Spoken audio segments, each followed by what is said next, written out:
Spontaneous question. I have a friend, she's an atheist, and on our endless debates on the existence of God and all that we talk about, she has two claims, she makes two claims.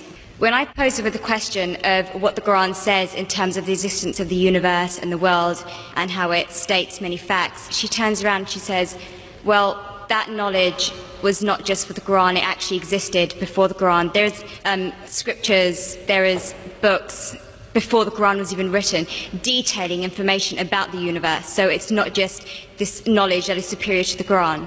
What do I say back to that? Is she lying? Do scriptures exist? I mean, I have ignorance myself, but, you know, is this knowledge, like, was this available before the Quran was written? And secondly, another claim she makes is that I give the analogy of, you know, you have something in creation, who knows it? You know, the Creator will know about everything about it. And I talk about, you know, if there is no God, how can we possibly exist if you keep on going further and further and further and back? There's no end, and if there's no end, how do we exist? But then she says, well, from a religious point of view, you say, well, God is the end. Well, I say as an atheist, who says God is the end? Who created God? That's my question. Thank you. Mr. has posed two questions which I can comment. The first question is that all the things mentioned in the Quran were already present before. So what's new? It's present in other scriptures and other books, etc. That's the first question. The second question is, who created God? As far as the first question is concerned, I do agree that certain things were present in time before the Quran, but they were not called as established facts.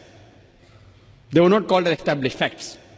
For example, the thing I quoted that the sun, previously people thought that the sun rotating. There are certain things which were there in the Greek history and the philosophical history.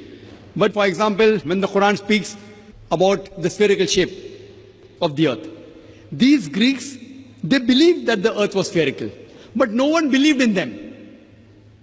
So certain facts, not all, a small percentage, what the science has come to know today and what Quran mentions, were told by people previously, but they failed to realize that the same Greeks mentioned 100 other things which were unscientific.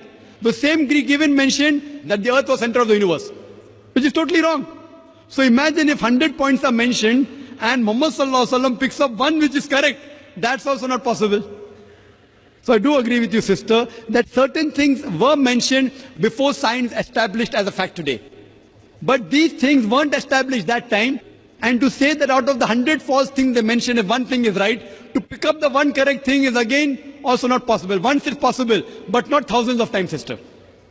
Because only a person who is, even a scientist cannot do that. Only the Creator himself can do, and that's Allah subhanahu wa ta'ala. So I do agree with you, but that portion which has been mentioned earlier in earlier scriptures and other philosophical books is a small portion, but that too, along with that portion, there are other things which are unscientific mixed with that. Coming to the second part of the question, that who created God? Normally people in Dawah, they used a false strategy of logic, which tips itself. Most of the people, when they try to prove the existence of Allah subhanahu wa ta'ala, they say that everything has a creator. For example, who created this book? How did the book come into existence? Somebody created it. Who created it? And they go back. Where did you come into existence? Who created you? Your father. Who created your father? The grandfather. And then goes to God. Who created this microphone? Created the factory. Who created the factory? And then they try and prove who created the sun? God. Who created the moon? So based on this, they try and prove that everything has a creator, which according to me is a wrong logic.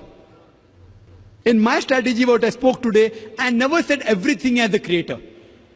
That is the atheist who told me that the first person who will tell about the mechanism of this thing is the creator.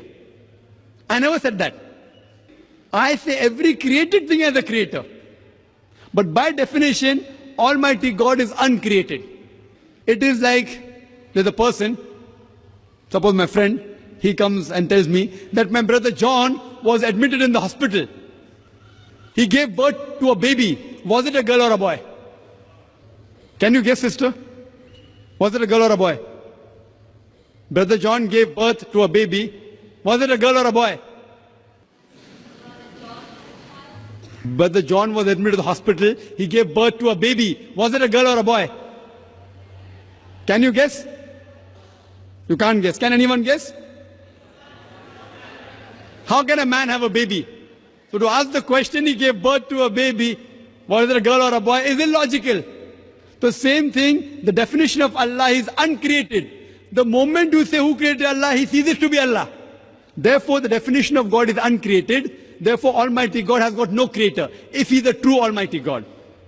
Hope that answers the question.